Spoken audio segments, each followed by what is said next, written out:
কোনোদিন একটা মানুষকে আমি সরি ছাড়া তর্ক করি নাই ভাইজান। তা আমার এই 8 বছরের মাসুম একটা বাচ্চা কি অপরাধ? আমি এই কলজাটা ছাড়া আমি থাকবো কেমনি? আমার এই বাচ্চাটা আমি ঘরে ঢোকার আগে ফ্রিজের মধ্যে আমার জন্য শরবত বানায় রাখে। আমার বড় মেয়ে না, আমার ছোট মেয়ে 8 বছরের মেয়ে। বাবা শরীরের ছবি এখানে লাগাই রাখছে, বাবা তুমি আমাকে নিয়ে যাবা। আমি বলছি, আল্লাহ বাবা তুমি আল্লাহর কাছে যাও, আমার তো নেওয়ার দিয়ে যাওয়ার ক্ষমতা নাই। আমার মেয়ে আল্লাহর কাছে চলে গেছে, আমার মেয়ে আল্লাহর কাছে চলে গেছে। আমার মাসুম এই বাচ্চাটা কি অপরাধ করছে নির্মম ভাবে আমার বাচ্চাটাকে হত্যা করলো?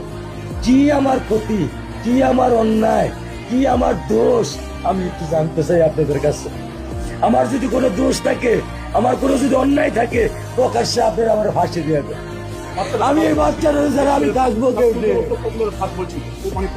আমি কেমনে আমার এই কলজা টুকরা ছাড়া আমি থাকবো?